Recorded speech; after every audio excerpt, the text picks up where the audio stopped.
To continuously sustain that wonder, that sense of wanting to know, is the basis of science and mysticism. We have no way that a human could perceive a system of that complexity, and yet each of us has it. We can make new strains of mathematics, we can make computer simulations, but we'll never get it. I'll never get the brain. But even this brain can be manufactured with something as simple as a piece of a carrot or a bread.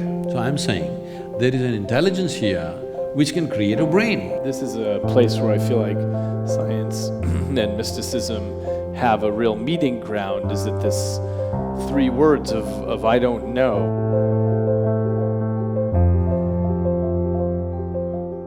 Jananam sukadham Maranam karunam Milanam maduram Smaranam karunam. Good evening, everyone. I said good evening. Tell us about that chant. The chant, these are certain types of invocation. In the sense,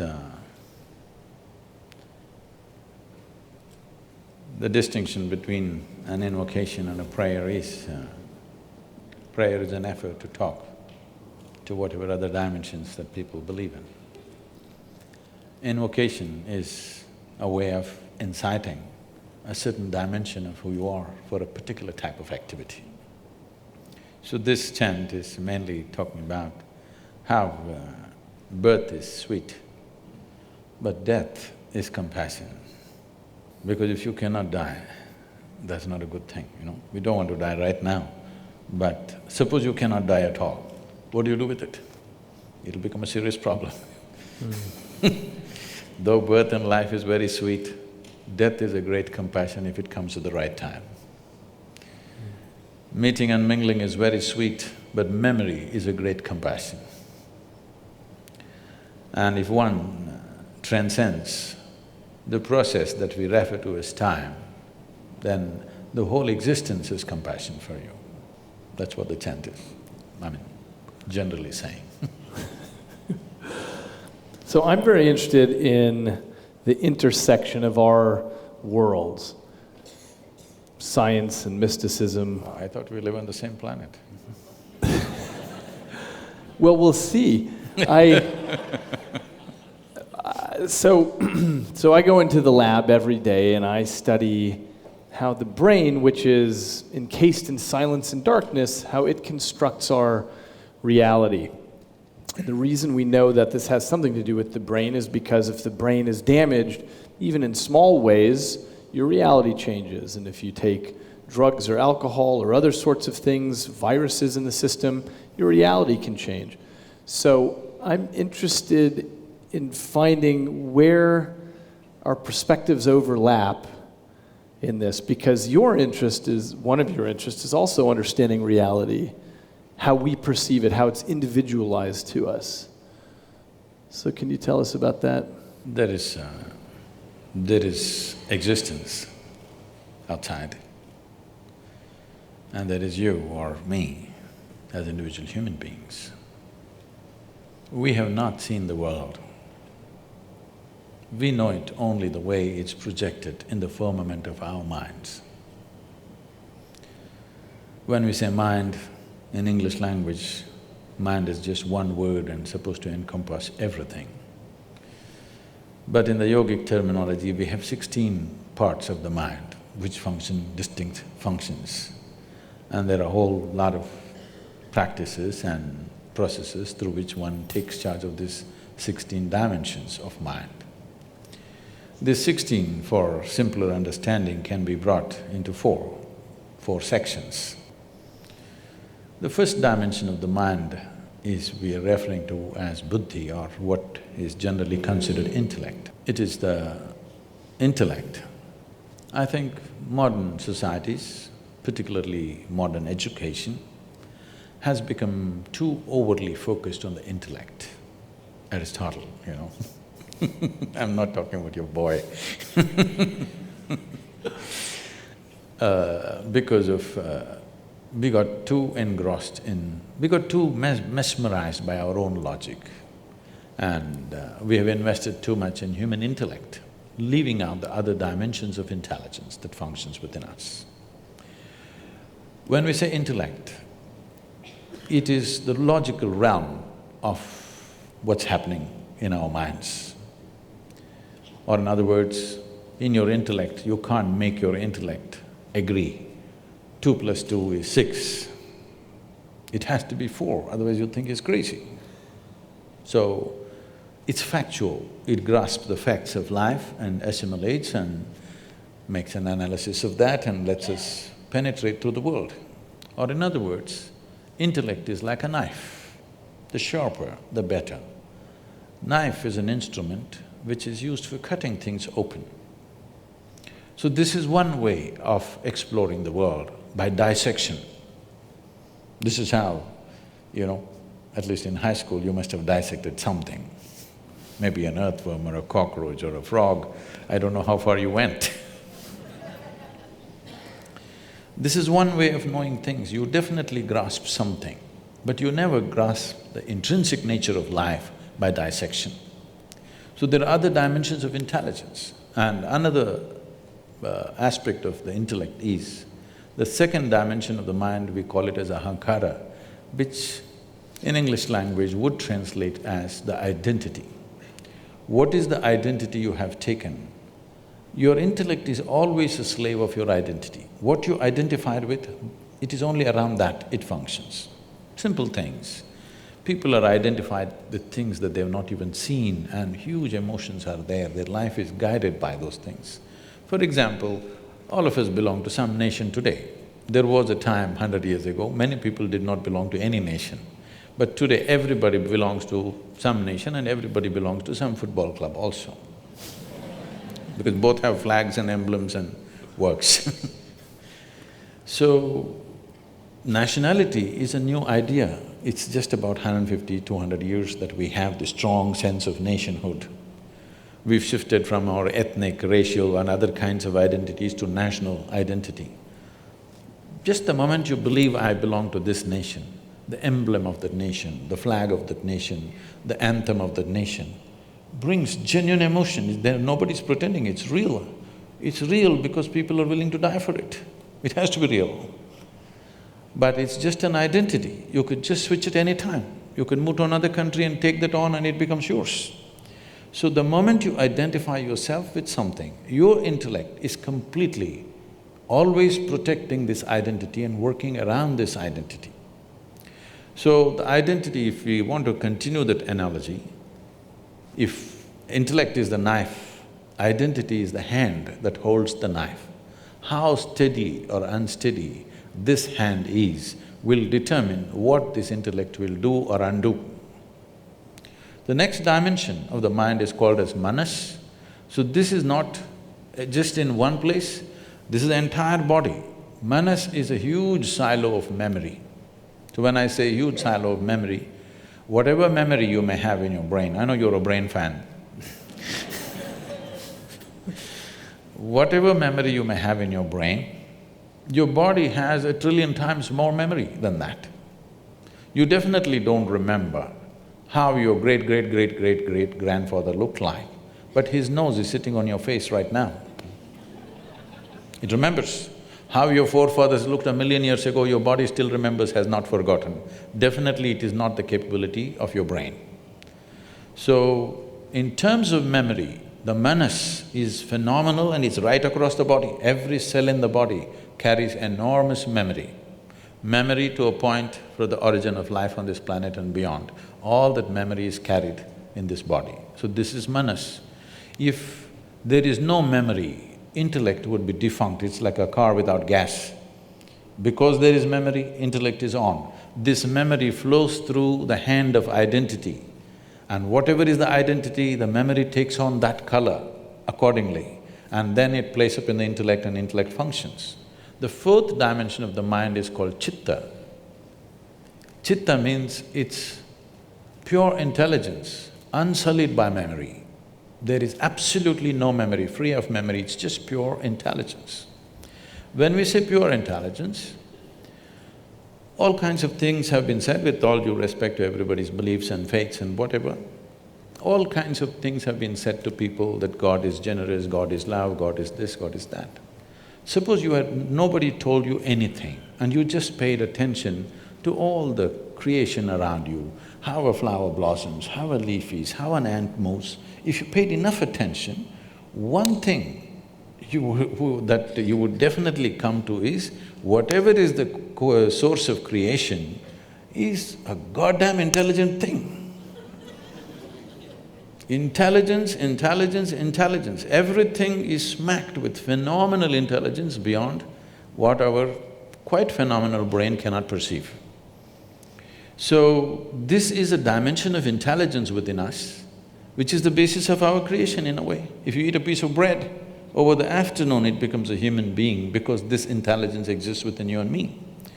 So, if you touch this intelligence in a very mischievous way, the yogi or the yogic culture says, if you touch your chitta, if you touch this dimension of intelligence, then divine becomes your slave.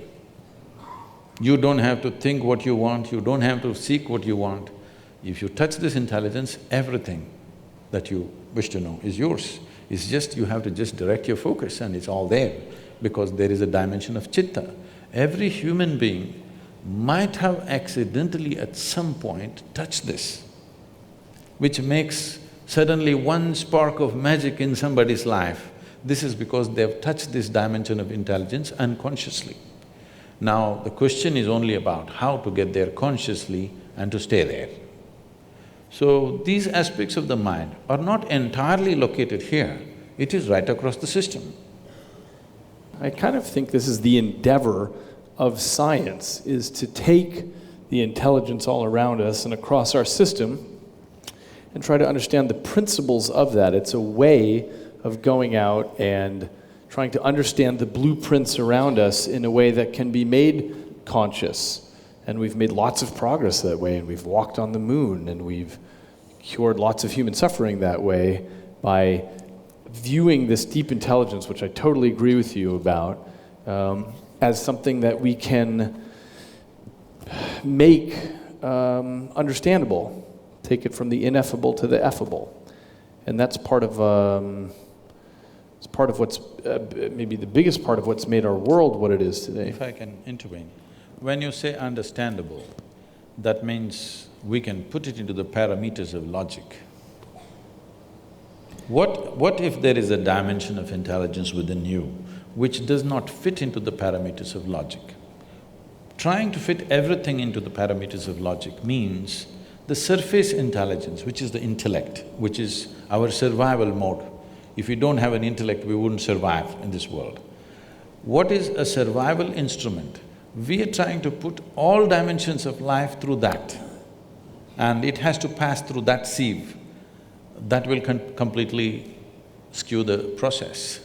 I would want to know that the things that are available to the intellect can't encompass the intelligence of a flower and of a birth and of a body and so on. I take the point that there may be limits to our intellect, but I don't know where those limits are.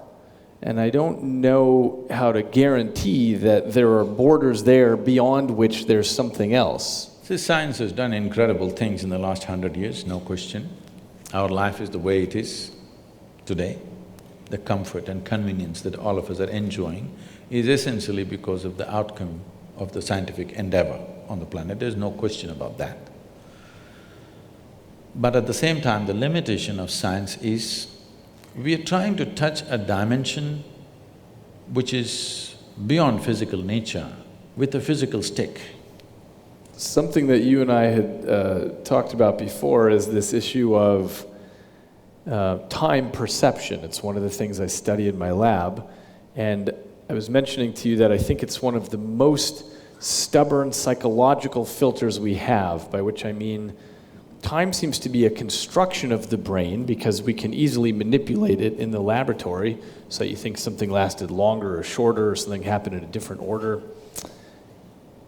And there are many physicists like Einstein who were very clear on this point that time doesn't actually exist, but we're trapped inside of it.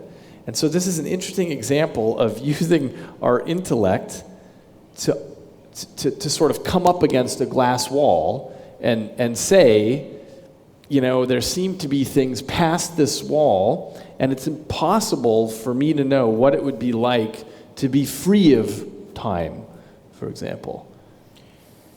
See, time is a very relative experience. Every human being would know this in some context. On a particular day, if you are very, very joyful, 24 hours passed off like a moment. On another day, you're depressed, 24 hours seems like a eon. They say how long a minute is depends on which side of the bathroom door you are.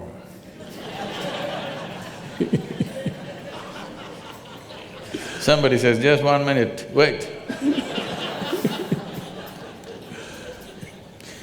So, the basis of time, as I perceive it, you must pardon me because I'm uneducated, okay? The only thing I know, I mean, being uneducated is not an easy thing. Yes, sir, because from the first moment you're born, your parents, your teachers, every other adult around you, everybody is busy wanting to teach you something that has not worked in their life. Yes. Everybody's trying to instruct you on something, it doesn't matter what. The only thing that they know better than a just-born infant is they know some survival tricks, the adults. They don't know anything else about life. They have not perceived any life any better than a child. They just know a few survival tricks. They know how to make money, they know how to build this, they know how to do that, but they do not know life in any sense, because all these other things are just accessories of life, they're not life. Life is something that's throbbing within you. So when we come to time, in the yogic way of seeing things, we just see life as a dance of time and energy. It's a certain amount of time and a certain amount of energy. Actually, in the local languages, the expression for death is very beautiful. We say kalamaitana, that means his time got over. In normal language, when we say somebody passed away, we don't say it as we are saying it in English, we say his time got over. Actually, that's all that happened, somebody's time got over. Now, to put this time and energy together in a proper, weave it together well. If your time gets over when your still energy is vibrant, we say this is an untimely death. If your energy gets over when your still time is on, it's a vegetative life. To the art of putting this time and energy together so that both of them play together, dance together well, is a successful life. So when we say time, there are many, many things we can do with energy, but as far as time is concerned, it's ticking off for all of us at the same pace, in that sense. I know there's research, I'll come to that. It doesn't matter what we say, but our time is ticking off at the same time. We may think many things, we came to this talk, we went to the cinema, we went to the university, we went here and there, but as far as physical body is concerned, it's going straight to the grave. Because it is keeping time. You may forget, you're happy, you forgot that you're 65 or 70, you felt like you were 18 because today you're joyful, but your body is keeping time. Your brain can be easily fooled. But body is properly keeping time, never you can fool this body, all the time keeping time, because time is a consequence, time is not a factor by itself. Time is a consequence of cyclical movements in the physical reality. We know time. If the earth spins once, we say it's a day. If the moon goes around us, we say it's a month. If the earth goes around the sun, we say it's a year. Our idea of time has come essentially because of the cyclical movements of everything that's physical around us. This is the nature of physicality. Physicality is essentially cyclical, whether it's atomic or cosmic, everything is cyclical. The moment you're identified with physical nature, time is a big factor. If you dissociate yourself with your physical nature, if you sit here and if you have a little space between you and your physical body, because what you call as my body is an accumulated process. It is something that you accumulated, it's just a piece of the planet. If a little space comes between you and your body, suddenly time is not a factor. To such an extent, we have any number of people, this may be very difficult for a Western audience to digest, but I have seen yogis who have not moved from the place they were sitting for over 6 months, 7 months, just in the same place. By any normal standards, your body should not survive that. But once they sit down, they won't move, just like that, not moving at all. Because once you distance yourself from your physiological process, time is not a factor. Right now you're sitting here, it's not your watch which is keeping the time, it's your body. If I make you sit here for 3 hours, your body says it's enough. But suppose you did not have a body, we are going to sit here for 3,000 years, what's the problem? So essentially, because of your rooting in your physical platform, which you call as the body, which you built over a period of time from the accumulations that you gathered from this planet, that is the basis of experience of time. If you distance yourself from that, there is no consequence of time on you. What is the you that can be separated from the physical? Is it a fact that you gathered your body over a period of time? It's a fact that this body gathered together over a period of time, and it may be that I emerge as a consequence of that, this feeling of I, as opposed to me doing the gathering. Tell me, you've been having lunch and dinner or… Have I been having lunch and dinner? Yeah. Yeah, this dynamic accumulation has been eating plenty, yeah.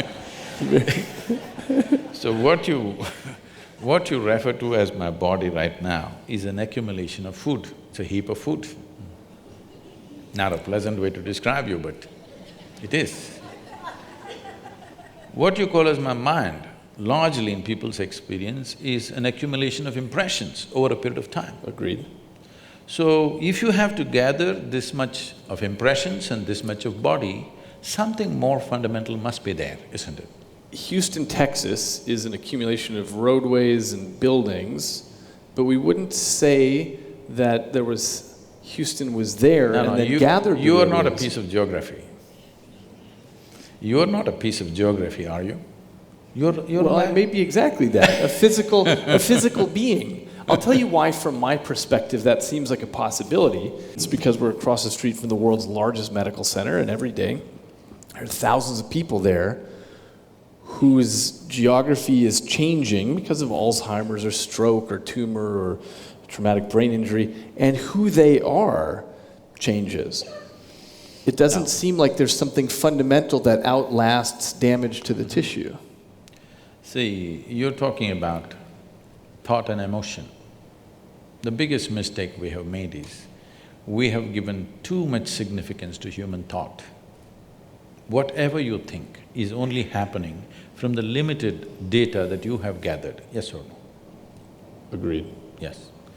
So the data that you and me have gathered, however big we may think it is, in terms of the cosmos, it's minuscule, it's nothing. It's really not of any consequence. So from this minuscule of data that we have gathered, we are generating some thought which could be useful in making our lives, it could be useful in creating a few things, it could be useful fundamentally for our survival and to enhancement of our survival process, all this. But it doesn't give you access to life. Thought and emotion is psychological drama that's happening within you. You can conduct it any way you want. You're talking about somebody had a tumor or Alzheimer's or an accident or something and the drama went wrong. The drama can go wrong even without any of those ailments. You ask people. People's drama goes wrong without any accident or injury or ailment, just like that, drama goes wrong on a daily basis for a lot of people. We usually give that a name though, something like depression or a psychotic break. Or something. That's a business. Not one I'm making any money on. I'm saying there's only this much. Either your faculties are taking instructions from you, or they have become compulsive for some reason, all right? Either your body and mind, you can conduct it consciously, or it's become compulsive. That's all that's happening. Whether you call it physical ailment or mental ailment, all that's happened is just this, that your fundamental faculties of existence on this planet is your body and your mind. These two things, you have lost grip over them. So it can become this kind of ailment or that kind of ailment or whatever, but fundamentally you have lost charge. That's all that's happened. If your body and your brain took instructions from you, would you create depression? Would you create illness? Would you create anything? You would create highest level of pleasantness for you, isn't it?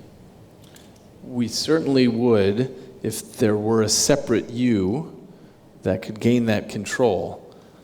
See, we can come to this like this. There is something called… because I see that you keep referring my brain. If you say my brain, that means it's yours. What is yours can't be you, right? It's a colloquialism that we use because I need to refer to this one in here. I need to specify which brain I'm talking about. See, when I say my hand, I know even without my hand I can still exist. Similarly, if certain parts of the brain are gone, our ability to think and feel the way we were doing it earlier may be gone, but still that person is not gone.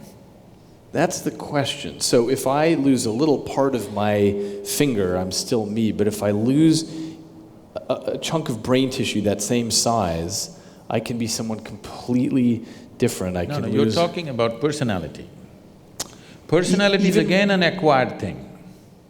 Beyond personality, I can lose memory, I can lose consciousness, of course, I can lose the ability to perceive reality the way that we do now. I might become colorblind because of a lesion, because of damage to a particular part of my brain. I lose the ability to understand what objects are. Okay, let's come to this.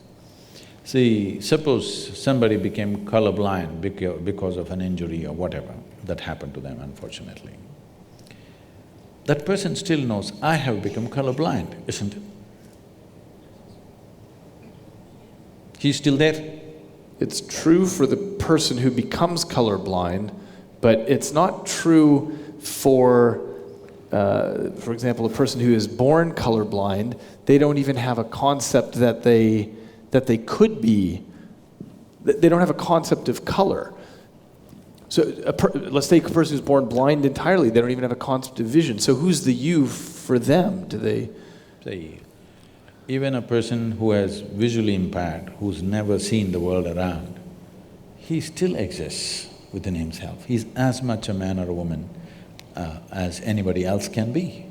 It's just that if all of us were blind, we would be quite a fine society without eyes. Right. Yes, isn't it? Only because somebody has and I don't have. In comparison, I have a problem. Otherwise, if none of us had eyes, you think we wouldn't have found our way around? We would have. Maybe not the same way, in a different way. Oh, I totally agree, because in so many dimensions… There are mammals who are flying by, sound. Yeah. Well, there are so many dimensions that we are blind to now. So what we call visible light is just a 1/10 trillionth of the electromagnetic spectrum that's out there. We only detect a little bit. In some branches of physics, it seems there might be between 10 to 13 spatial dimensions, not just these three, and yet we're trapped in these. No, we are moving away from consciousness to perception. But my point is, we're already blind to most of the world. So I agree with you that, okay, so let's move back to perception. See, what an individual life is, you cannot disagree that you're life, are you? You're a piece of life, I'm a piece of life, everybody is. What kind of personalities we have acquired, what kind of likes and dislikes we have acquired, what kinds of gods and demons we have acquired, what kinds of other things we've acquired is a social process that's happened to us, cultural and social process. If you were born in a different part of the world, it would be entirely different. Depending upon what we are exposed to, these are impressions that we have taken in, phenomenal amount of impressions. Leaving that aside, let's look at one fundamental. Whatever you gather, you can only claim it's mine. You cannot say it's me, isn't it? Whatever you gather. How do you mean? You mean your body? You say anything. I can say, this is my chair. If I sit here every day and then I say, this is me, then there's a problem.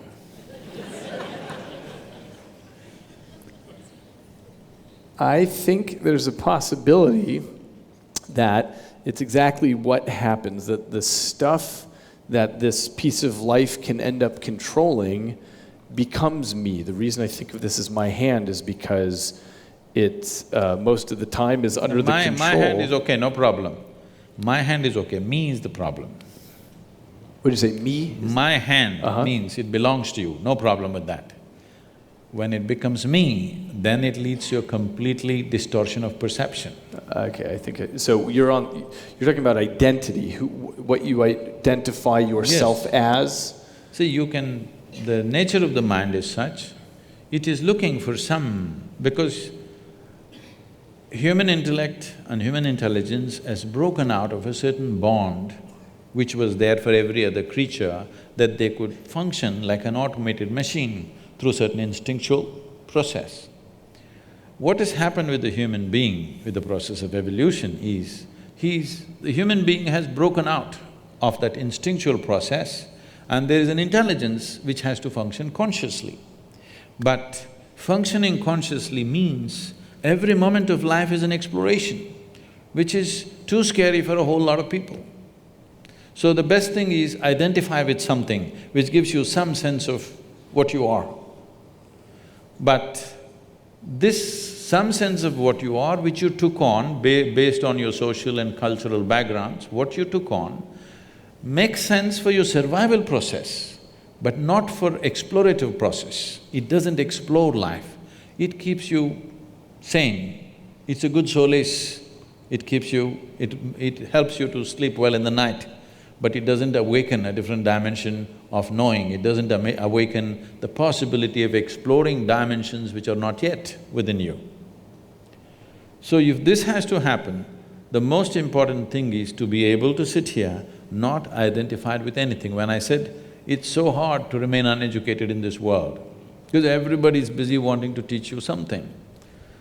This is all I did in my life, to remain uneducated, not to be influenced by parents, by family, by religion that's happening around you, culture that's happening around you, education that people are forcing on you, just to be the way creation intended you to be, simply.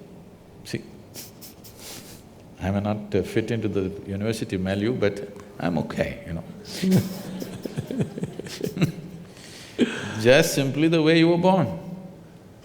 Not tangling up your intelligence to any particular thing, either your nationality or your religion or your race or your creed or your family or any kind of identity or your gender or whatever, simply to be able to view your life just as a piece of life.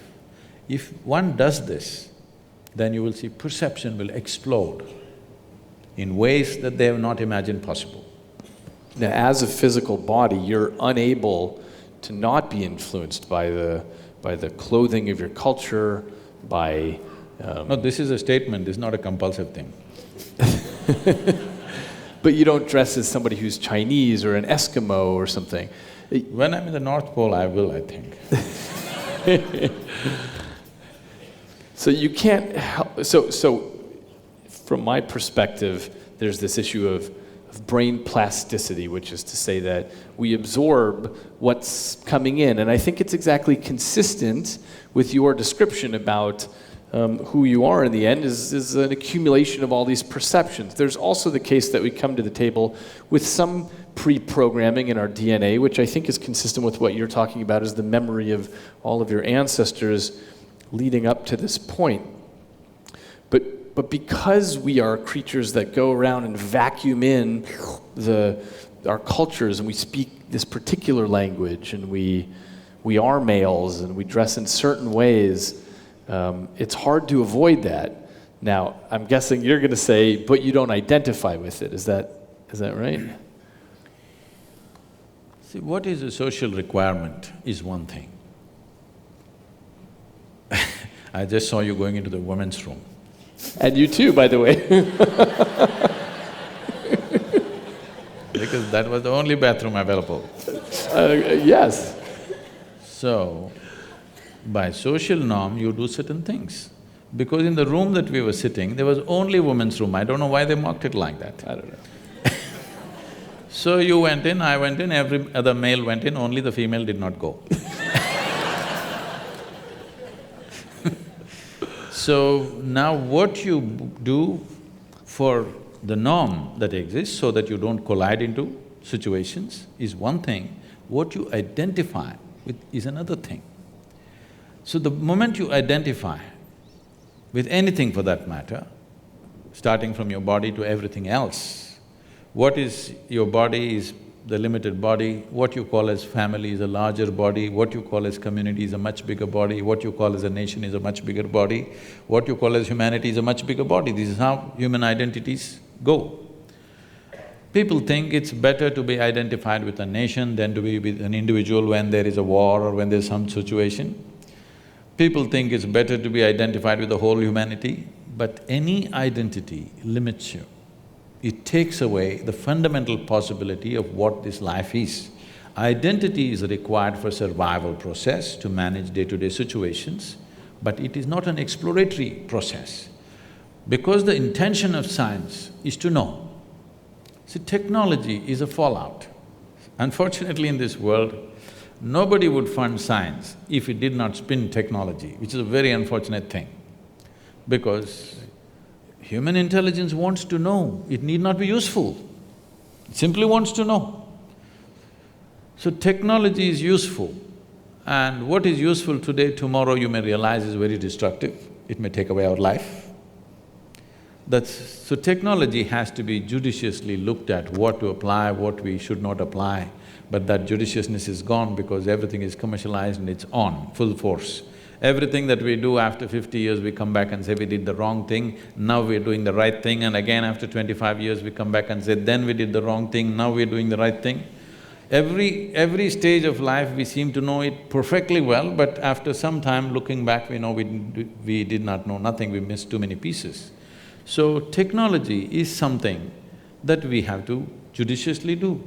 Science must happen rampantly, mysticism must happen rampantly because this is simply exploratory. This is not about seeing how to make it useful. But today, modern science has become a slave of technology. If you don't make it useful, nobody is going to fund you anymore. If you simply say, I want to know, nobody is interested in this. How can it be turned into an enterprise? That's all they're interested in. This is a wrong way to approach science, because science is a fundamental need within a human being wanting to know. It's the nature of human intelligence. It is not something that somebody made up. It's not a bunch of scientists who made this up. This is a fundamental need within human intelligence wanting to know. It is the nature of a human being, if he sees something new, he wants to know what this is, whether it's a small thing or a big thing. So to continuously sustain that wonder, that sense of wanting to know, is the basis of science and mysticism. It is only the fundamental approach is different in the sense, science is trying to achieve everything through physical means, by taking physical quantities, going by the physical laws. But physical is like the peel of the fruit, it has no purpose of its own. The peel is useful only as a protective layer to the fruit. Once the fruit is eaten, peel goes to the trash can. See, right now, the fruit is inside. So this body is very important. we have to feed it, we have to decorate it, we have to dress it up, we have to pamper it in so many ways. Tomorrow morning if the fruit is gone, nobody's interested in this body anymore. Nobody wants to transact with this anymore. Only because there is something else inside, body is such great significance. Once this is gone, what is this? This is just like a fruit peel. People want to get rid of it at the earliest. At least in America, they dress it up. In India, within 4 hours, you must get rid of the body. That's the rule. Because once it's dead, leave the dead to the dead, somebody said long time ago. Once, as long as they're alive, you do whatever. Once they're dead, you're done. Because the peel is meaningless without the fruit. Right now, the fundamental flaw in this approach is, though it's produced phenomenal results in terms of well-being for us, comfort for us, convenience for us, the kind of comfort and convenience we're enjoying, no other generation ever has known on this planet. This is a fruit of science or technology rather. In spite of that, will it lead to human well-being? That's a question mark. Comfort and convenience will come, but will well-being come? That's a question mark, because if you look back on the humanity, let's say 100 years ago or 1,000 years ago, how people were and how people are you today, are you more joyful than them? Are you more blissed out than them? So, are you more blissed out than previous generations? It's not true. We are in much more comfort, but we are not in much more joyful states or pleasant states within ourselves. Or in essence, our well-being or the fundamental quality of our life has not changed, though the physical quality of our life has changed like unimaginable proportions in the last 50 years. So, we are trying to approach everything through physical means. If you go through physical means, you will hit that glass wall somewhere. I think, in my perception, I'm not a scientist, I don't know all of it, but in my perception, I think the physicists are near the glass wall. They might not have hit it, they're near. That's the unknown question, right? We have no guarantee how far we'll get in science. And we may run by glass wall, I assume you mean we run to a place where we say we can't go further. Where the present faculties will not be good enough. The present faculties of 5 senses and a brain will not be good enough. That we hit a long time ago. So for example, things like quantum physics, you can't understand it. But you can write it down in equations that make predictions accurate out to 14 decimal places. So we think it's pretty good, and we can build new things out of it, that we can see things much smaller and much farther away than we ever could before. We understand the wondrousness and the subtleness of everything around us much better than we did before. But the actual physics, a human can't understand. We just make tools to get where we need to go with it. So we've already hit that point. And certainly it's the case with the human brain, which is made up of almost 100 billion specialized cells with thousands of trillions of connections between them, and every second… I like the way you're saying it with the passion. Like some people are talking about food or something else. I'm a brainy instead of a foodie. You feed on the brain. Yeah. But the reason it's easy to be passionate about it is because it's a system of such unimaginable complexity that it bankrupts the language. We have no way that a human could perceive a system of that complexity, and yet each of us has it. There's this 3-pound organ that we're carrying around, but we've already hit that point a long time ago in science where we realize we can make new strains of mathematics, we can make computer simulations, but we'll never get it. I'll never get the brain. All I can do is take the way that you explained the 16 aspects of the mind, you simplified it down to 4. The best I can do is take the thousands of trillions of connections in the brain and make some cartoony model that my impoverished intellect can sort of get a sense of. They're building a simulator, brain simulator, Yeah. Andrew Markram is busy building this simulated brain. All that is fine, we are looking at the physical mechanics of what's happening. The complexity of what's happening is beyond the physical mechanics. See, looking at the physical mechanics of the brain, the neuronal function and the electric… this thing that's happening, the waves that are flowing, whatever things happening, is fantastic because of the complexity of what it is, the sophistication of what it is. It is the gadget, no question, okay? This human gadget is the gadget on the planet. Of what we have seen, this is the most sophisticated gadget on the planet, there's no question about that. Keeping that aside, but even this brain can be manufactured with something as simple as a piece of a carrot or a bread.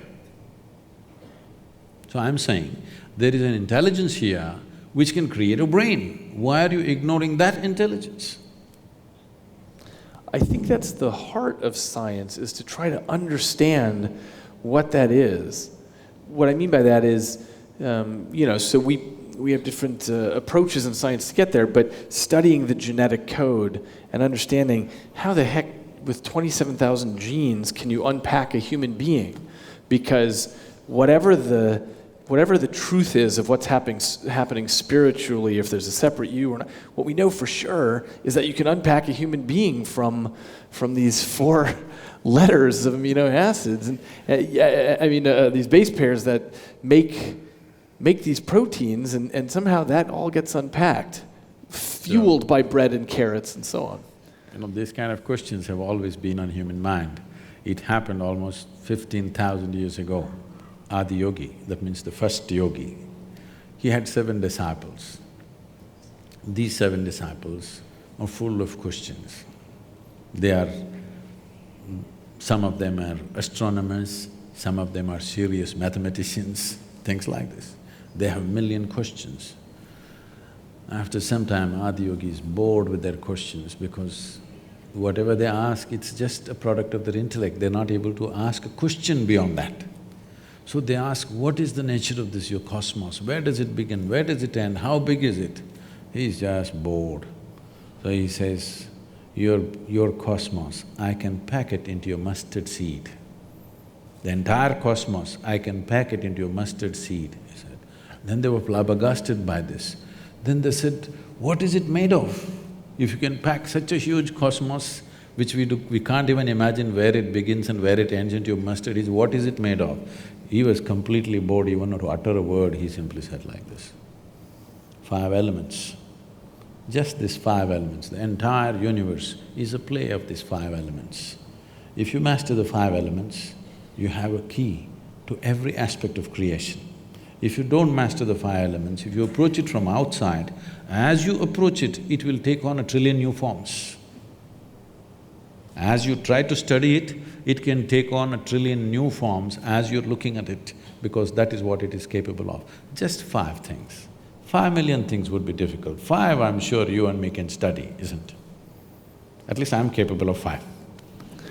You're talking in millions and billions, but I'm 5. Are you going to tell me what the 5 are? Huh? Are you going to tell me what the 5 elements are? These 5 elements, it's called earth, fire, water, air, space. These are 5 things. Maybe. Maybe that'll work in the end. Everything is just within this. Everything that you call as physical creation has substance of some kind. This is earth. And all of it is in movement, that's called air. All of it ascribes to some temperature, that is fire. And in everything there is water, which is the cohesiveness. If there is no water, there is no cohesiveness in anything. And all of it is held together by what we call as Akash. Here we're calling it as space in English language. It doesn't really describe what we are saying, but it's called Akash. Maybe a more closer word in English language would be ether, etheric space or whatever they're calling it as. Okay. So, these are the 5 things, whether an atom or a subatomic particle, everything is made of these 5 things. So you don't have to study the trillions of things which are manifestations of these 5. If you understand these 5 things, if you have grasp over these 5 things, then everything becomes accessible. So the fundamental, the most basic process, unfortunately, the word yoga conjures completely wrong images in America. The most fundamental aspect of yoga is called bhuta shuddhi. This means cleansing of the elements so that you can feel them separately in your own system. This very body is 72% water and 12% earth, 6% air, 4% fire, remaining is space. If you take charge of these things, what you need to know, everything that is life is here, because modern physicists are saying, as you sit here, every subatomic particle is in communication with the rest of the cosmos. If it is so, you just have to become alive to it. You just have to become receptive to it. Rather than going around the cosmos and studying, if you sit here, it's reverberating because the nature… I think there is some constructional theory, something coming up in California, I don't know, you must be acquainted with these things. I blurbed the book actually on the back. So fundamentally what they're saying is, whether it is the smallest thing or the biggest thing, everything, the fundamental design is same. It is only the complexity and sophistication which is improving. Between an amoeba and you, the fundamental design is same. It is much more complex and sophisticated, but essentially life-making design is same. So if it is so, the most fundamental materials which make this life and every other physical aspect of what we see in this creation, if we know the ingredients and how they happen, then you have a key to every aspect of life. But if you try to study the creation itself, as you study, they will multiply into billions and trillions. It seems it might depend what your goal is. So if you want to create a drug for cancer or build a helicopter, you need to do something with those five elements or break the world. So it's not about exploration, it's about utility. What is the use of life? Let me ask you a question. I would love to know. I've wondered that question. And I get it that science isn't getting me there. I mean, I've been in science my whole adult life, but I don't know. I get much more towards that question when I read literature, which was my first love before I went to science. So I take the point that science doesn't help me on that front at all. What would you say? I've wondered what the point is. No, when we're looking at everything as… see, right now, this is an unfortunate reality which is… doesn't agree with my aesthetics of life. Right now, science has moved from an exploratory process to an exploitative process. If you see an atom, how to use it? If you see a bacteria, how to use it? If you see an elephant, how to use it? If you use a whale, how to use it? Of course, the next thing is if you see a human being, how to use them. This is where it's going. Everything, how to use it. This is not what life is about. You may get to know how to use every damn thing, but still, life won't get any better. If you know how to keep this one, life will get better, believe me. If you just know how to sit here blissed out, life will get better. I see that point. Let me ask you, I'm curious what you think is reality out there, because I think you and I come from the same perspective that we're very limited in what we can actually see, and that an animal would see reality differently than you and I might see it differently also. If one of us has synesthesia, and so when we hear music, we see colors, things like that, then we might have very different realities. So what would it be like if you could get beyond the physical trappings? See, language can go only thus far, whether it's science or literature. It can go only that far. When you speak any language, it must make logical sense. If it does not make logical sense, people are leaving right now. Yes, because language has this… language is deeply enslaved to the fundamental logic which is a product of our intellect. Without it, we could not speak. So now you're asking about something which is not going to be logically correct. So I am not willing to make a fool of myself here, talking about something that's not going to make sense to them right now. But we will talk about it in a different way. This happened. Adiyogi had a family, the first yogi. So, some disciple of his from South India carried a basket of mangoes. Have you tasted the Indian mango? Yeah, Indian mango? I've been to India, yeah. Okay. So it's during this season, right now, unfortunately I'm in America. This time of the year, mango is the only religion in the country. Everybody is head to toe mango, okay? So, mangoes drive us crazy. In southern India, we have over 200 varieties of mangoes. So, different days they want to eat different types of mangoes and they want to cook mango, they want to… everything is mango, okay? People have come up with facial creams, mango creams and everything. So somebody carried a basket of mangoes and came all the way to Himalayas to offer it to their guru. But by the time they came, the basket one by one, mangoes going bad, either they threw it away or they ate it up, something happened. By the time they came there, only one mango was left. One beautiful South Indian mango. I'm talking about it like you talk about brain.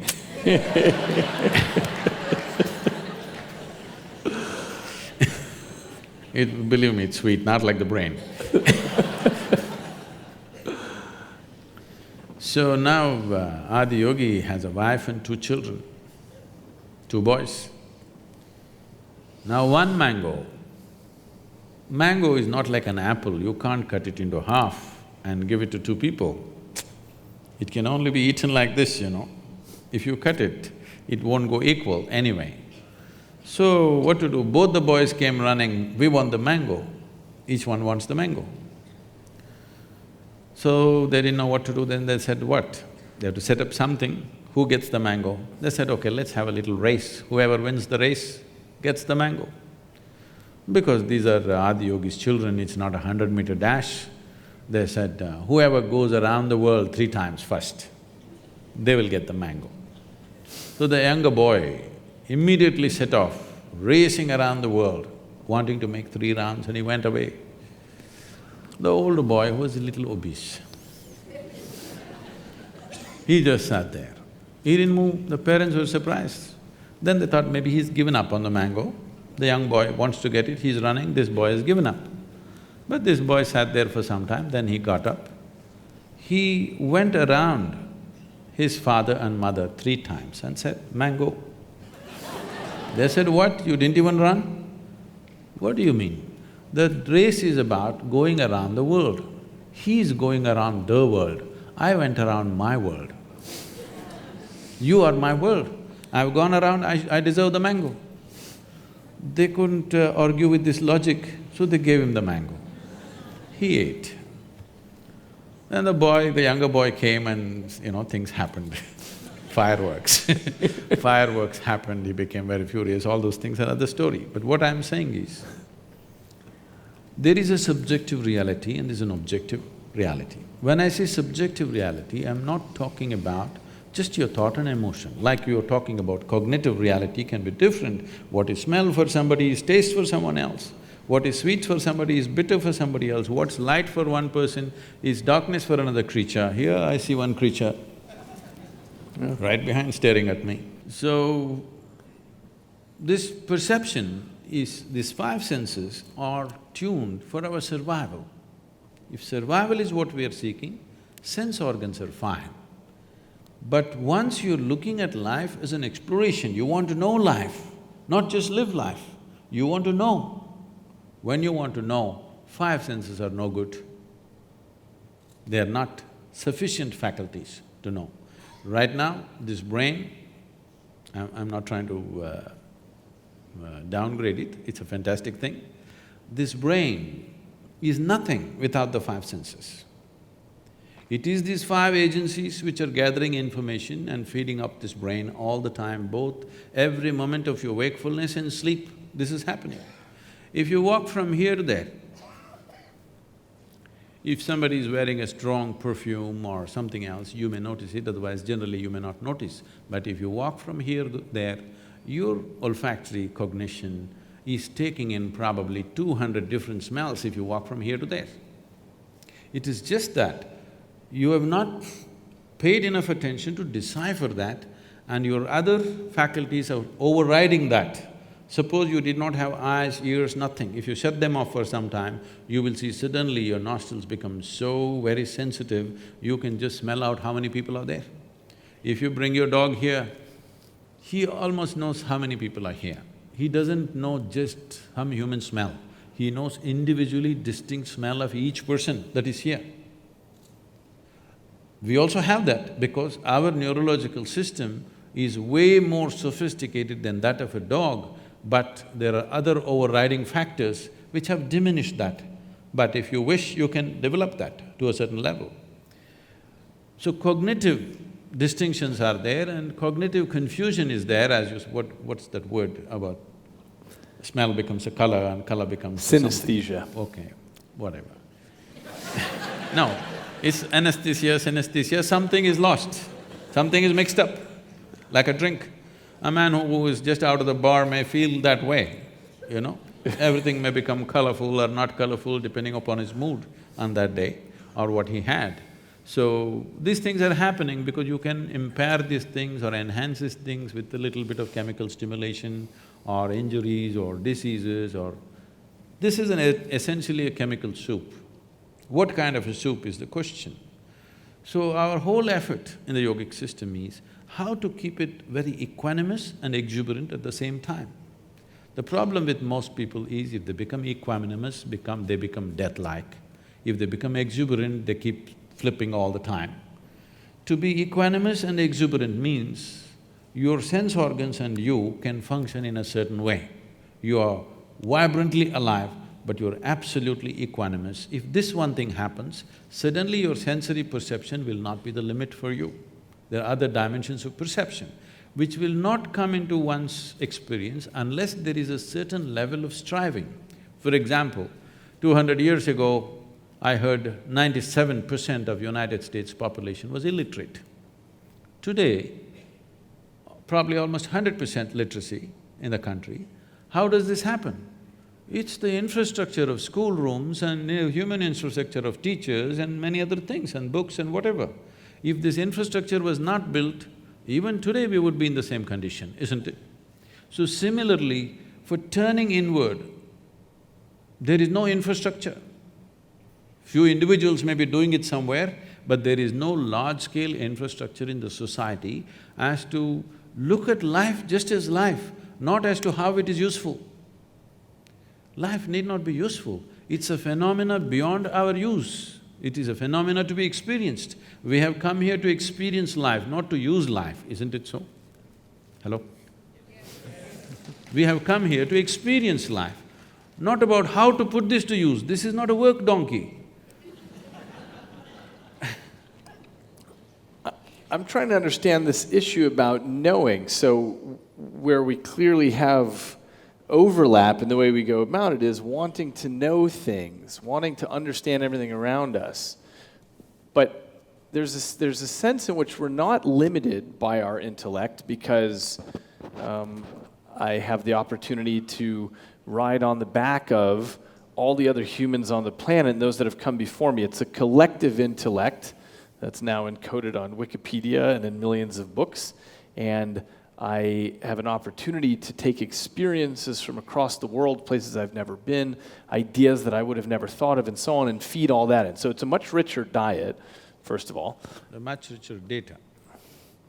It's a diet of data. I mean, it's what shapes my next thoughts, is what I've taken in. No, it is just that today we have access to much larger data than maybe 100 years ago, all right? But still, we've already looked at this, it's still a minuscule, isn't it? I agree. Compared to the whole cosmos, still minuscule. But it's moving in the right direction. The unslakable thirst for knowledge that humans have means that there's this ratcheting up each generation. So it's not that it is of course the case that I'm limited in my thoughts to the impressions that I've had, but I have a much bigger fire hose of impressions now that can build on the scaffolding of the generations before me, the things they've already figured out, so that I can start at the next level and move up. Start at the next level for what? Towards what end? That's a good question. I mean, it's toward the end of knowing in the way that science cares about knowing. So putting aside usefulness of technology, just the way that scientists ask questions. Richard Feynman, the physicist, said, science is like sex. Sometimes something useful comes out of it, but it's not why we're doing it.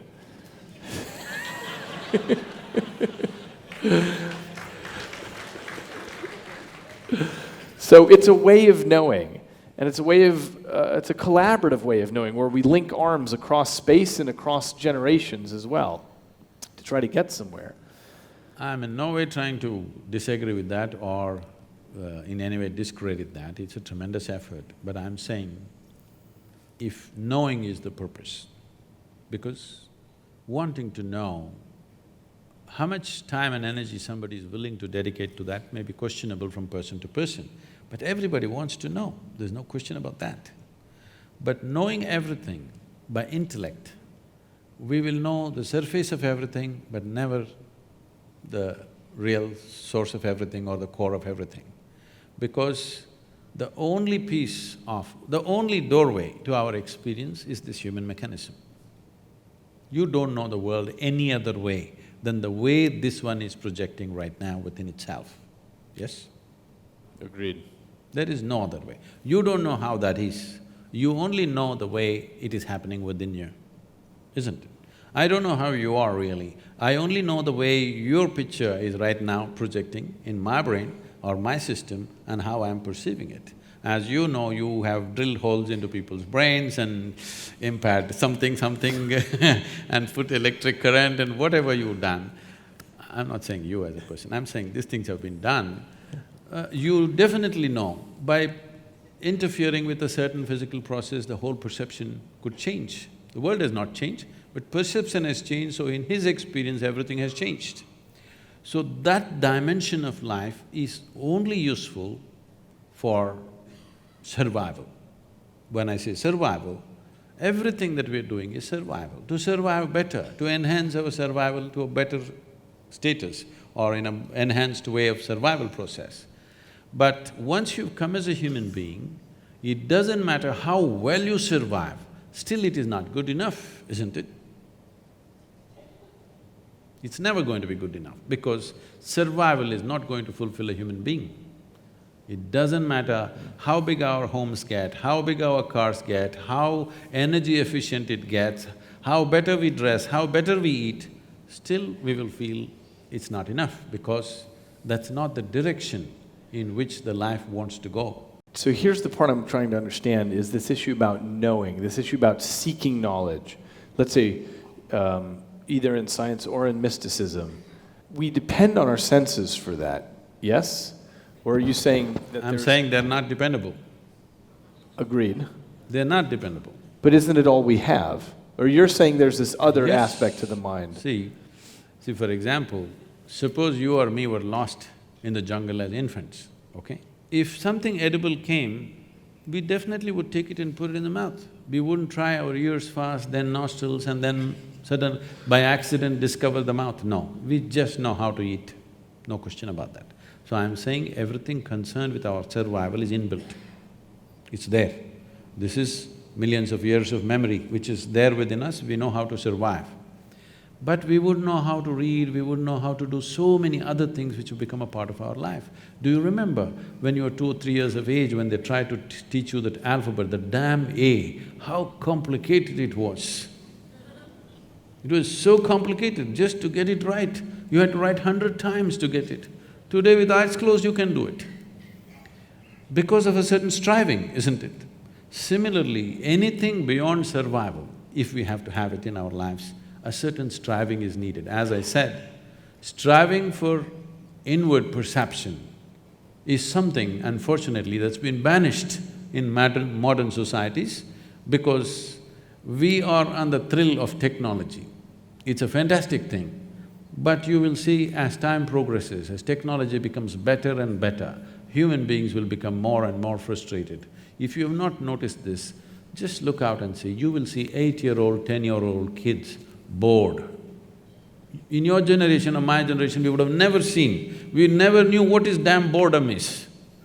When you were 8 or 10, you were just bubbling with life and on, But today you see 10-year-old kids are just bored with it because they've seen the damn cosmos through their phone screen. They know it all. So I'm saying all this excess may not lead to betterment of life, and it will not.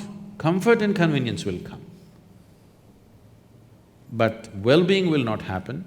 The purpose of enhancing human experience on this planet will not happen. It will only entertain us intellectually big time, which it is, no question. I'm not saying it's wrong, but I'm saying it's limited. It may be the thing that allows people to make a deeper pursuit, in exactly analogy with the idea of building schoolhouses throughout the country. It would have been 30 years ago that it would be difficult for you to speak to many people, but now you have 500,000 followers on Facebook. Yeah.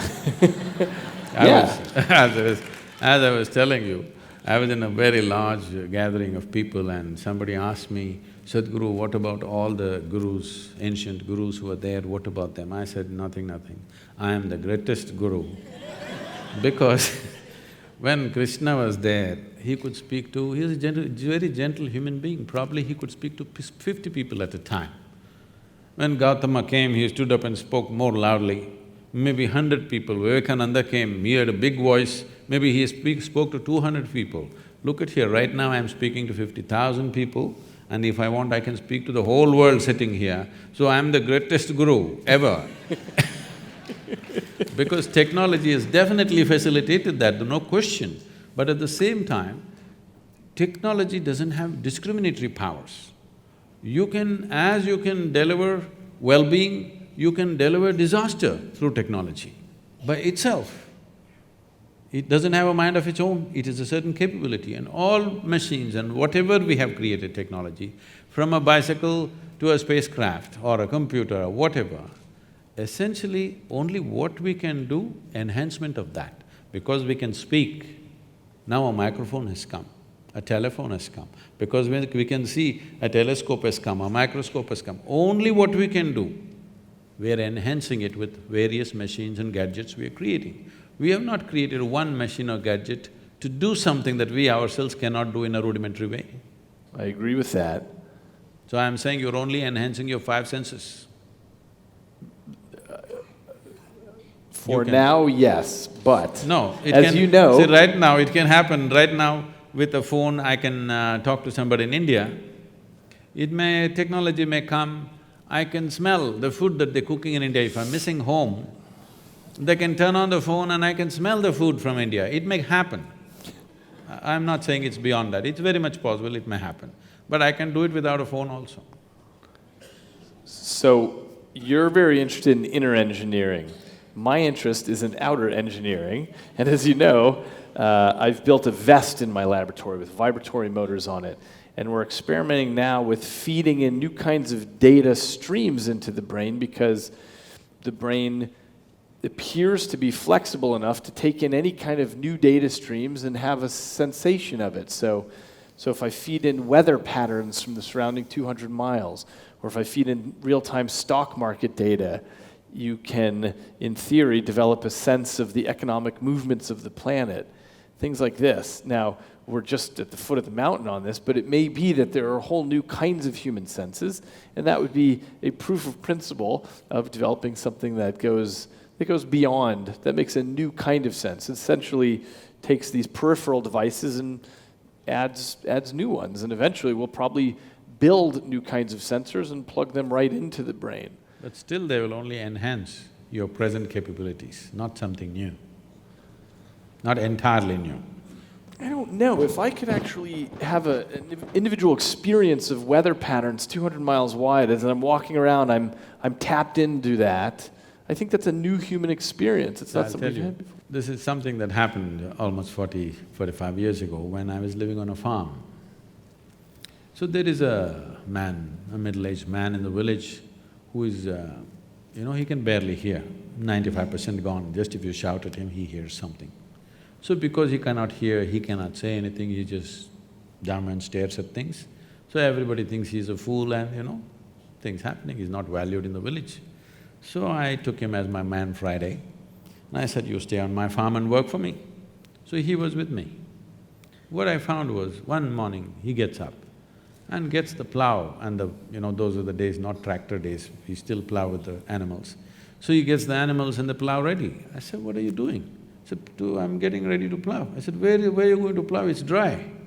He said, it's going to rain today. I look at the sky, it's clear sky. I said, nonsense, where is it going to rain? He said, no, it's going to rain.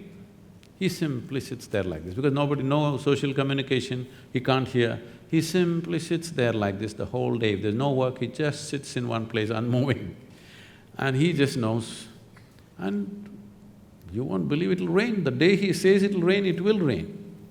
Then I sit up, okay, I'm doing all this yoga, I'm not getting this guy. So I sat there day after day, turning my hand like this, trying to feel this, trying to feel that, feeling the earth, looking up, looking down, everything. I applied myself for 18 months. And today, in tropical climate, with my eyes closed, I will say, today it's going to rain means 95% it's going to rain. It's just a keener observation of everything, that's all. You just… because he could not hear, he just sharpened the other aspects so much, he just knows when it'll rain, and always, bang on. Maybe he had one of my vests on. Possible. But he was not sparkling like you. I'm curious on a completely different topic. When you look at other faith traditions, when you look at the rabbi, sages, and imams, and people all over the world of different traditions, what do you see in common? The common is they all believe something that they don't know. Because I think the main reason why every human being is not a natural seeker is they have not realized the immensity of I do not know. Only if you say I do not know, the possibility of knowing arises, longing to know arises, seeking to know arises, then knowing becomes a possibility and a reality. Everything that you do not know, if you just believe, you destroy the possibility of knowing altogether. But belief is something that builds confidence into a human being, makes him far more sure-footed than others. But confidence without clarity is very disastrous, both for the individual and the larger humanity and the planet itself. See, suppose… let's say my vision is not clear. It is, but I'm just saying. Suppose my vision is not clear, I want to walk through you, but I can't see clearly, but I'm very confident. You know what a disaster I will be for you, all right?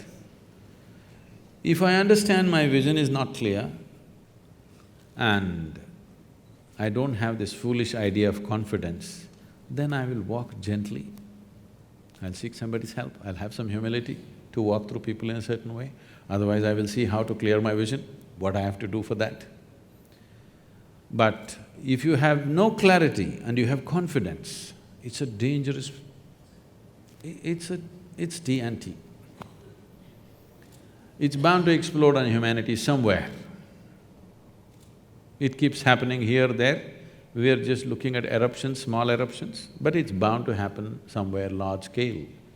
But at the same time, as human intellect is sparkling like never before, for the first time in the history of humanity, more human beings are thinking for themselves than ever before. All these thousands of years, one village or one town with a few thousand people means only one guy would think, others would just take instructions from him. Now almost everybody is able to think. How clearly, how much clarity or confusion is a different thing, but at least they're thinking. As this evolves, I believe in the next 50 to 100 years, as more and more human beings start thinking for themselves, then you will see believing in something will be completely out of vogue. Because essentially believing something means, with all due respect to everybody, essentially believing something means you are not sincere enough to admit that you do not know. We all have to come to this much. What I know, I know. What I do not know, I do not know. This is a fantastic way to be. And I do not know person cannot fight with anybody. That's the biggest thing. I know, always there is a fight. So, all these religious processes which are ended up as religions, at one time when they started as an individual experience for somebody. That person shared his experience with a few people around him, maybe a dozen or maybe 100 or maybe a few thousand he shared. And over a period of time, it gets organized and becomes something totally different. So, it has a huge responsibility of handling psychological well-being of the human beings in the sense, see, human beings are psychologically always confused and they don't know where to be, what is their well-being, and for every small thing there is confusion, you know. It's something that I realized when I went to the university. I refused to… I'm sorry, I'm speaking in a university. I refused to sit in the classrooms because it was too uninteresting for me. So I sat in the garden outside under a tree. Once I planted myself there, everybody knew that I am there every day, without fail, under the tree where all kinds of debates and discussions we started, and people started coming to me with all kinds of problems. You know, students having their own problems, their education problems, boyfriend, girlfriend problems, parental problems. As I sat there and heard through everybody's everything, in these 3 years that I was there, I must have heard thousands of people about their problems. It became like a problem point. Anybody has a problem, they come to me. I realized I was the only freako who did not have a problem.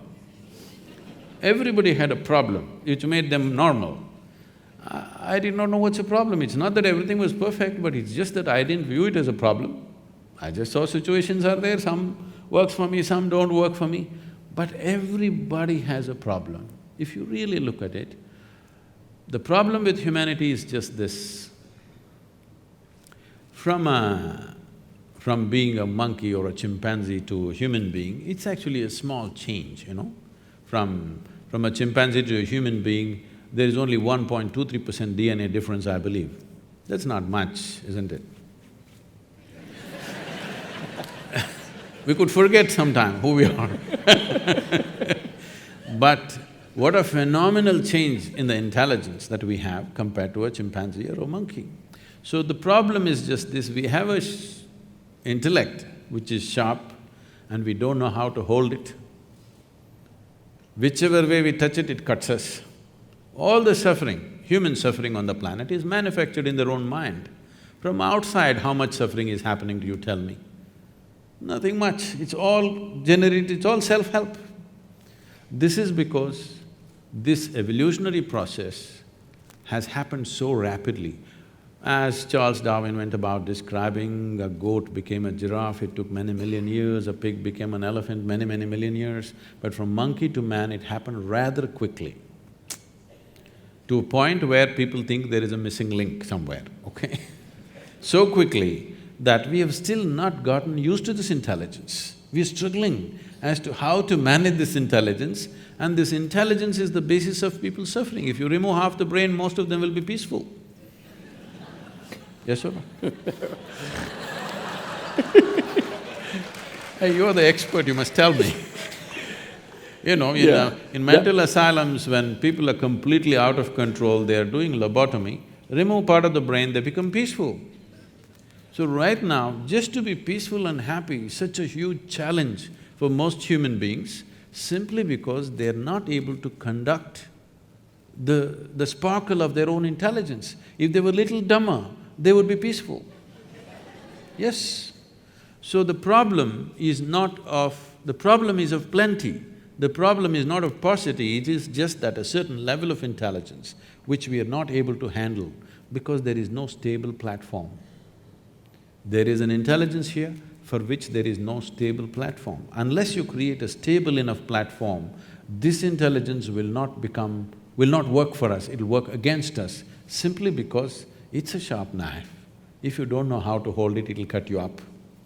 Why we do not give a knife to a child's hand is not because knife is dangerous, because child's hand is not steady enough. He could become dangerous to himself or to somebody. So this process of perception and understanding and consciousness, all these things are questions being asked by the intellect.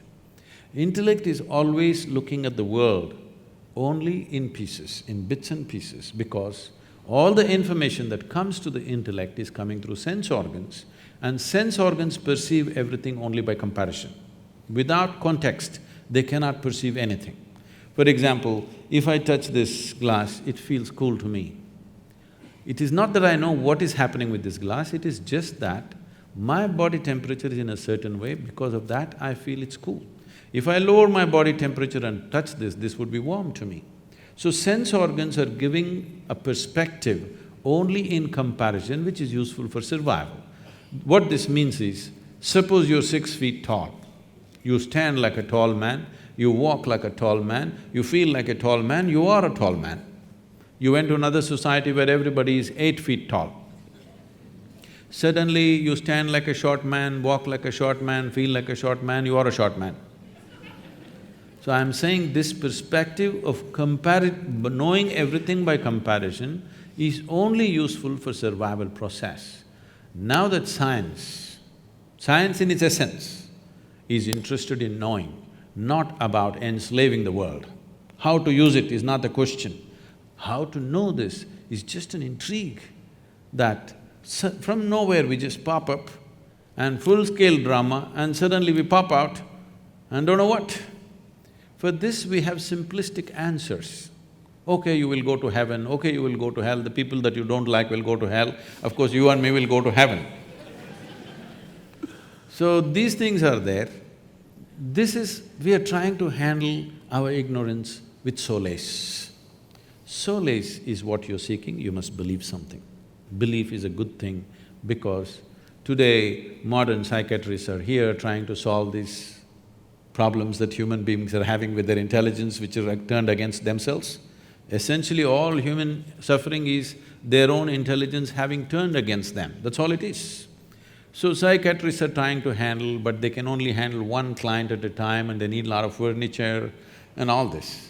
But religions and faiths have managed people for a long time, hats off to them for that, because they've given solace and balance to people for a very long time. But solace is one thing, solution and seeking is something totally different. If you're talking about seeking to know, then belief systems are of no consequence. If solace is what you're seeking, yes, you must believe something, because instead of going to weekly psychiatrist sessions, if you simply believe something, everything will just settle down within you. It's a fantastic tool that way. This is a place where I feel like science and mysticism have a real meeting ground, is that this 3 words of I don't know. And sometimes science gets a bad reputation about this, and people say things like, well, scientists have proven this or that, but scientists never use the word proof or truth or, we know this is the way it is. Instead,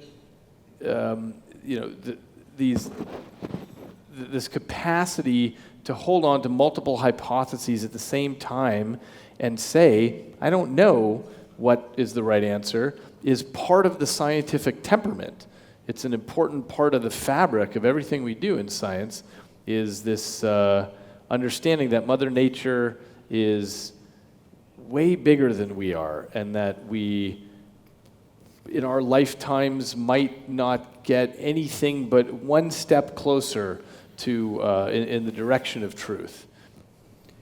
The process, the methodology employed by science is not one lifetime. If you come for 1,000,000 lifetimes, still you will not know, because the phenomena of creation is such, as you're studying it, it'll multiply into 1,000,000 more. That is the nature of creation. The same things can become so elaborate. I think this is what is happening to science. What they thought is one thing, they looked into it, they found 1,000,000, they thought, okay, we got 1,000,000, they looked into that 1,000,000, it became 1,000,000,000, endlessly it's going on, because that is the nature of creation. So, looking at the physical phenomena and wanting to know the source of creation is… I'm just saying, the seeking is fantastic, but the methodology will only throw out useful technologies, but how many technologies do you need to live well, I'm asking? Okay, your iPhone S6 is good enough, do you want S8 tomorrow morning? What are you going to do with it? Even the damn S6, most people are not using 3% of its capabilities. Yes or no? Huh? Most people are not using 3% of that phone's capability. Look, I think our science is too young still to know whether we are always going to confront a multiplication of problems or not. No, I don't say they're problems. Questions. There'll be more things to study, that's all. Yes, but sometimes people call that weenie science, by which I mean, once you understand the structure of the atom and so on, you could measure the neutron to finer and finer resolution, but who cares? Because that's not the fundamental problem anymore.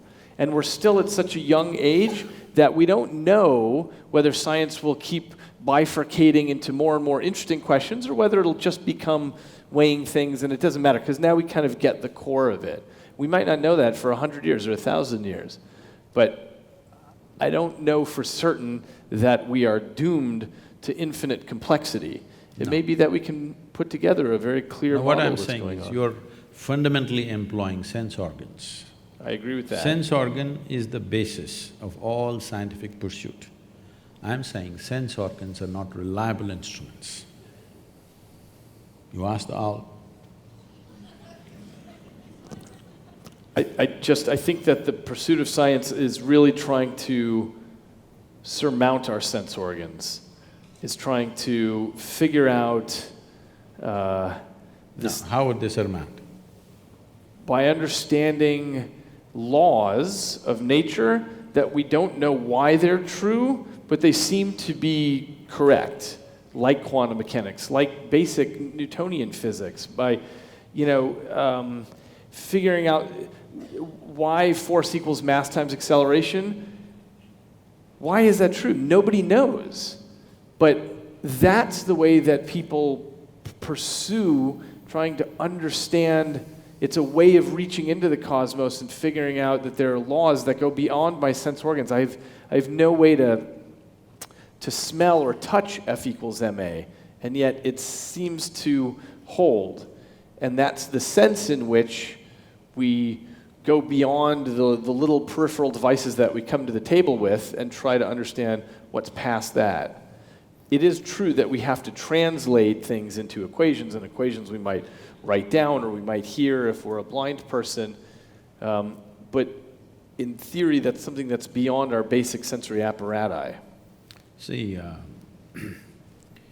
we distribute this, just for convenience I'll make it into four, okay? We look at creation as four different dimensions. Sthula, which means the gross physical creation. Sukshma, which means subtle.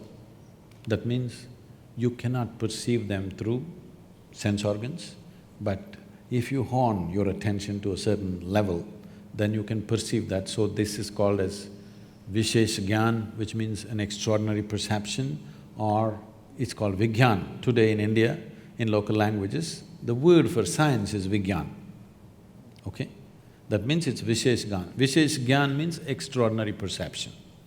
So we are perceiving things that our sense organs could not perceive, but still they are in the realm of physicality. And all physicality is perceivable through sense organs if they are honed well. If you may not be able to perceive, some other creature on the planet is able to perceive. I think… Yeah, many different creatures Yes. have totally different So slices they're of able their to perceive. ecosystem. That means it's still physical reality.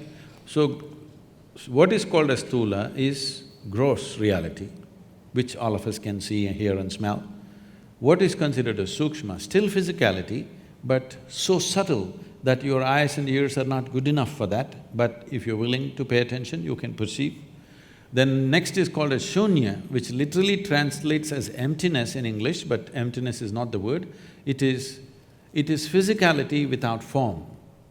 There is no form. All physical has defined form, but shunya means physicality has reached a place where there is no form to it, it's just physical.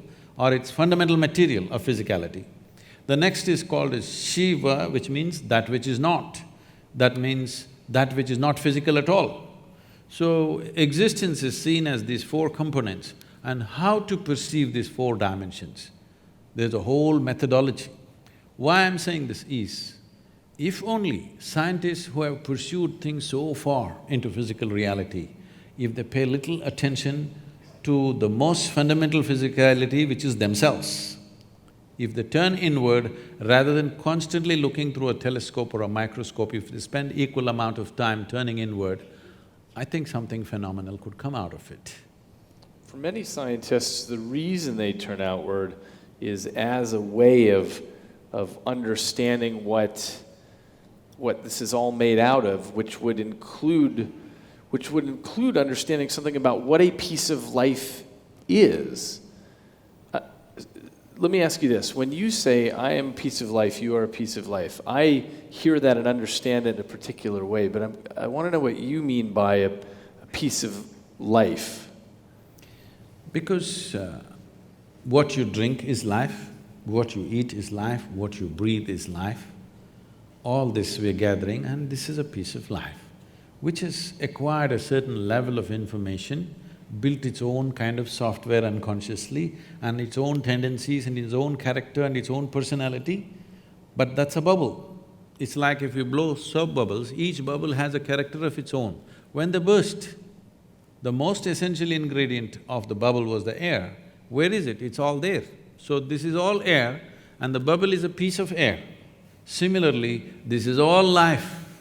This whole cosmos is a living cosmos. Here, I'm a piece of life.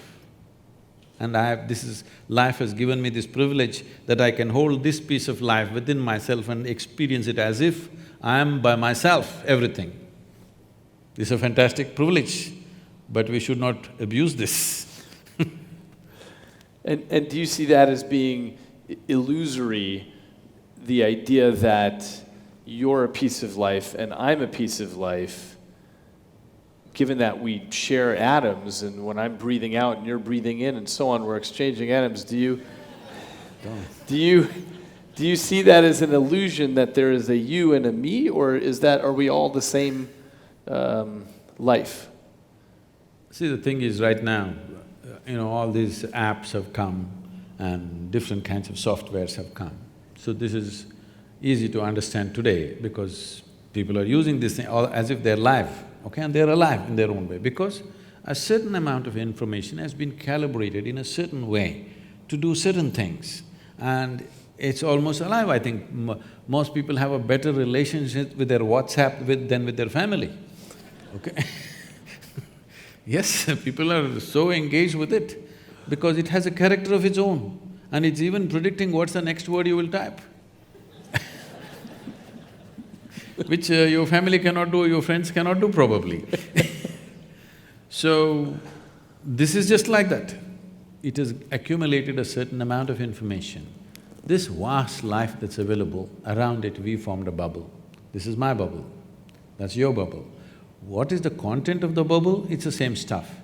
But what is the surface of the bubble? My surface is entirely different from yours.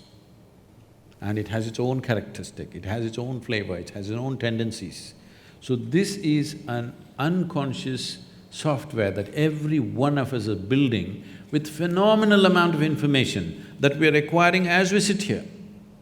The five senses are gathering a phenomenal amount of information that one gathers in 24 hours of time.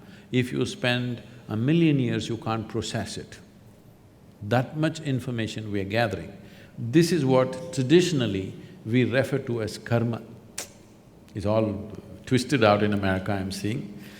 The word karma, everybody's calling themselves karma now. People are named karma. I heard some people were named karma.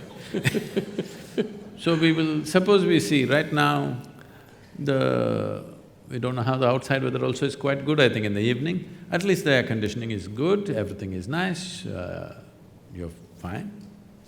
Nobody's troubling you here, but you're sitting here miserably. Then we say, "Ayyo, it's his karma." What it means is, the word karma literally translates as action or doing. So we say who you are right now is entirely your doing. The way you have structured yourself, knowingly or unknowingly, the kind of womb that you were born in is also an unconscious choice because you created a certain type of tendencies, that's where you moved, in search of that kind of tendencies. What facilitates that? So this software is building up all the time unconsciously. So only thing that I want to say now is, whatever you can do unconsciously, if you are willing, you can do the same thing consciously. If you can build so much software unconsciously, if you are willing, you can restructure that consciously. I can show you millions of people who restructure themselves in a matter of few weeks. I can show you few people where the very shape of their face will change in 24 hours' time simply because they start a certain process.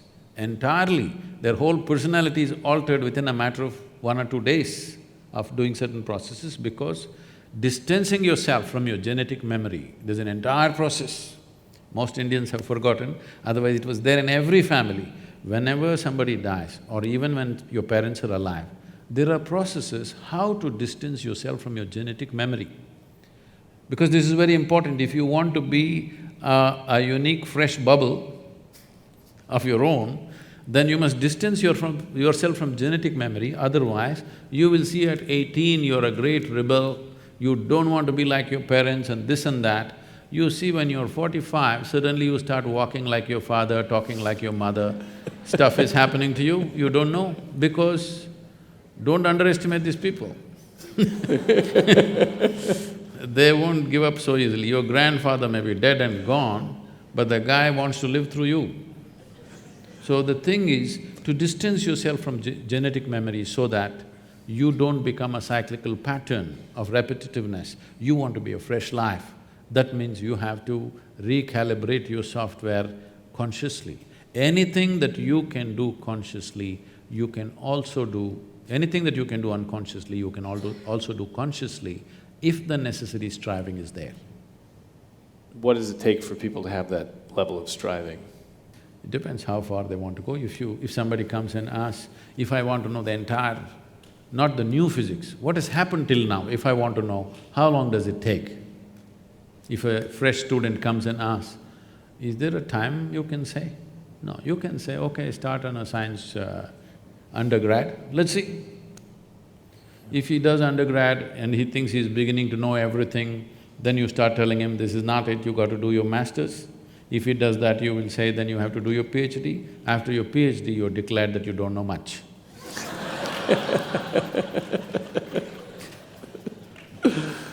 That's right, that's the path of wisdom in science, is learning how little we know. The most basic thing that one can do, how long does it take, means the most fundamental thing is, first of all, to know that there is another dimension of faculty within us, that there's another way of perceiving things, that there is something beyond, not as a belief, not as a conclusion, not as something that is said in some scripture or by some guru or some teacher or whatever, but by yourself to know, beyond this body, beyond this mind, there is something within you.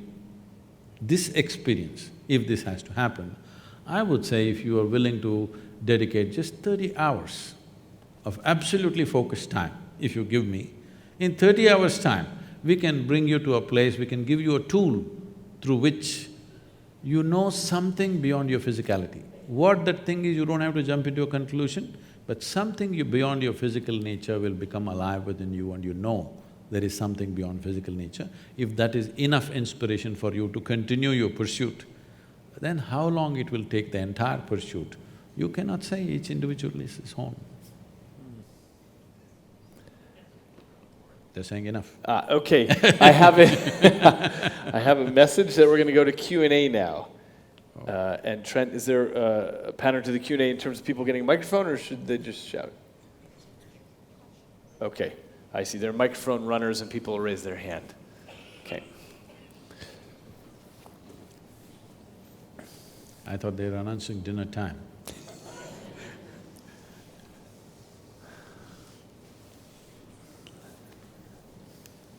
Good evening, Sadhguru. So my question is directed towards you.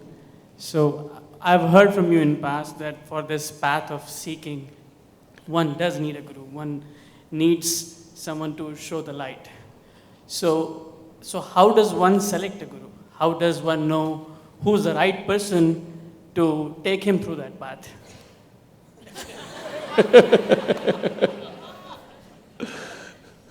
I've got an app for that. Yeah. See, if I give you a torchlight in your hand, it still does not mean you're going to find your way home, okay? A torchlight just shows how you see it, whether you walk the right path, with how you handle this, all this is entirely left to you. But it lights up. The torchlight lights up so that you don't step into a drain or you don't step into a ditch. It lights up the place. But with the torchlight, many people have walked to their death. Yes? That's what people have. With headlamps on, they've gone crashed, right? So, this is just lighting up the place. What you do is always left to you. So, which is the best light? Today I think LED is doing well. So, who is the best light? It is… you should not make a conclusion like that. Who is the best light on the planet? I told you, give me 30 hours. If it works very well for you, if it enhances your life, let's try 60 hours. If it works really fantastic, let's try a little more.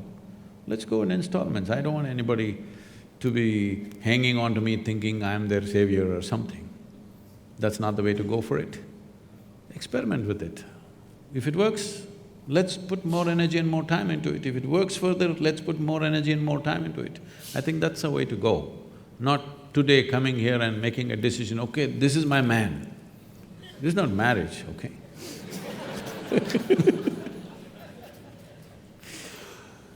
Can I… right here, first I would ask David for a question.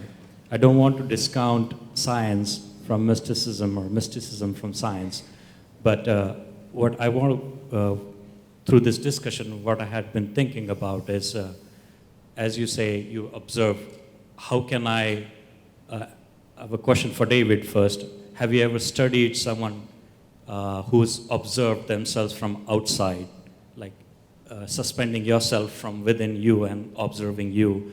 And to Sadhguru, what would be the best technique to achieve that level of human intelligence, that you suspend yourself out of yourself and observe yourself? So, it depends exactly what we mean by observing yourself from the outside. There is what's called an out-of-body illusion that people can have. It's a little complicated to explain the setup, but it has to do with wearing some video goggles and putting a camera behind you. And so you're now seeing your body, with your goggles, you're seeing your own body there. And, you know, somebody scratches your back, and you can see your back getting scratched over there, and you're feeling it also, but you're seeing your own body at a distance. And this allows people to sometimes have a very clear experience where their body is there, but they feel like, I am 6 feet behind over here. So there's a neuroscience group in Europe that was able to induce this illusion when people were even lying down, and that gave them the opportunity to stick them into a brain scanner and measure brain activity while they were having this out-of-body experience, and thought they were 6 feet away from their body. Brain imaging is limited in the sense that what we can say is, well, there are particular sets of Christmas lights that light up when you're having that kind of experience.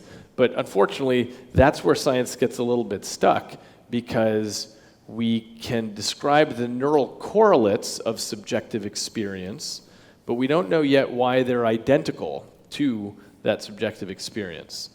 So the answer to your question is, it has been measured, but the answer is not satisfying. I must tell you my experience of this. I don't subject to these indignities anymore. Many years ago, it happened that somebody wanted to… I was in some institute in India, and it was a little bit of an obligation. I said, okay. They wanted to study my… measure my gamma waves in my brain. I did not know I had gamma waves in my brain. They said, no, you have, we want to study, you meditate. I said, I don't know any meditation. They said, you teach meditation to everybody. I said, yes, I teach them because they don't know how to sit still. You teach them methods of sitting still. If you want, I'll sit still. But their problem is their scientific study, they want the name of the meditation, the method and what happens to the gamma wave, something. That's how the process is. Then I sat still, they put some 14 electrodes to me and I sat there. After some time, maybe 15–20 minutes, with some metallic object, they started hitting my knee. I thought, okay, part of their experiment, and I sat there. Then my ankles, you know that funny place? Yeah. That very painful place? They're hitting that place. I thought, okay, it's their experiment, damn experiment, it's painful. But it became very persistent and extremely painful. Then I slowly opened my eyes, okay, why am I being beaten up like this?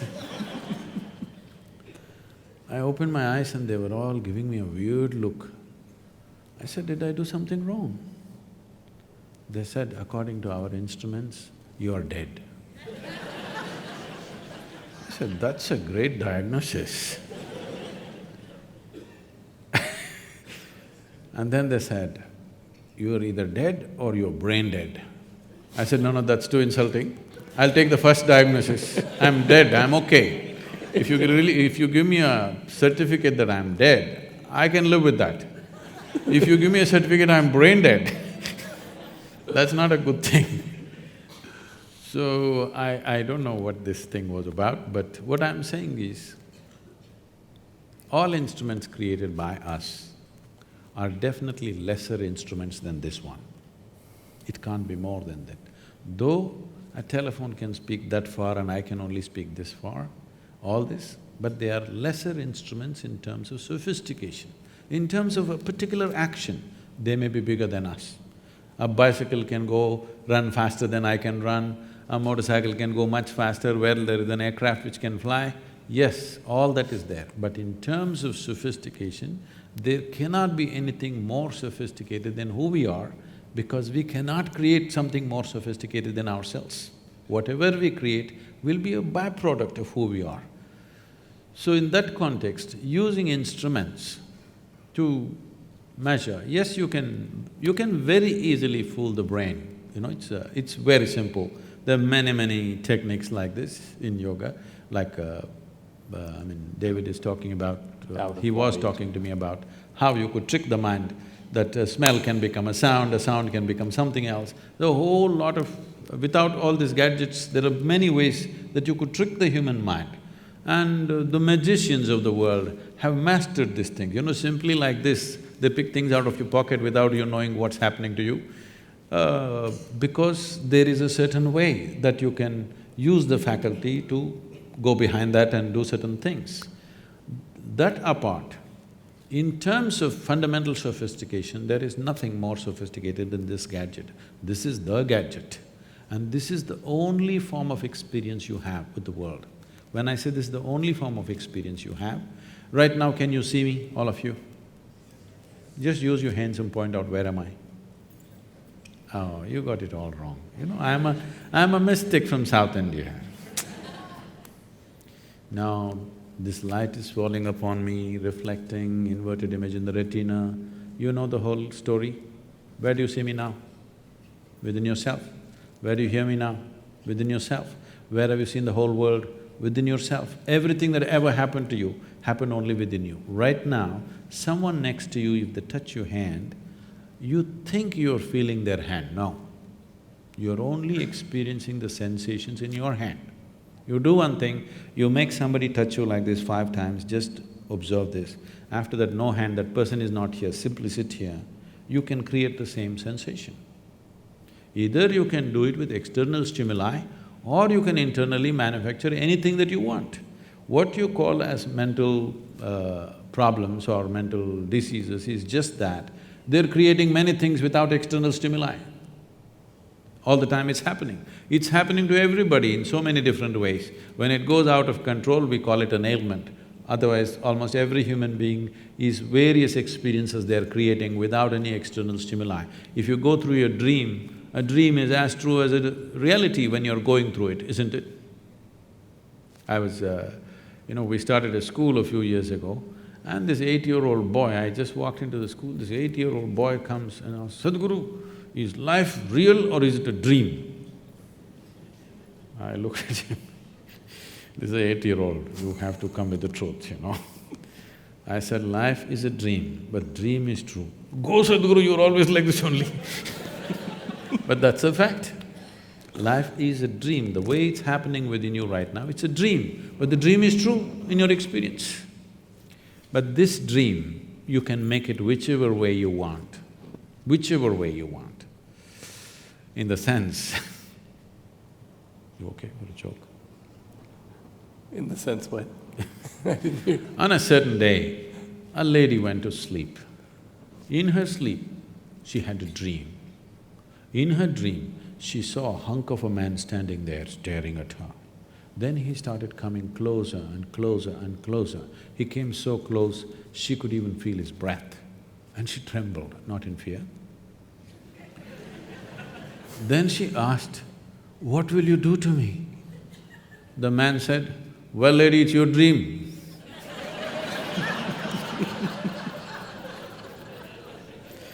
Thank you. If you want to say something, please. So, it's your dream, you can make whatever out of it, and we can make this into a fantastic dream for ourselves and for everybody on this planet. Science and technology has done wonderful things for us to enhance our dreams, but I want the scientists to meditate. Thank you very much.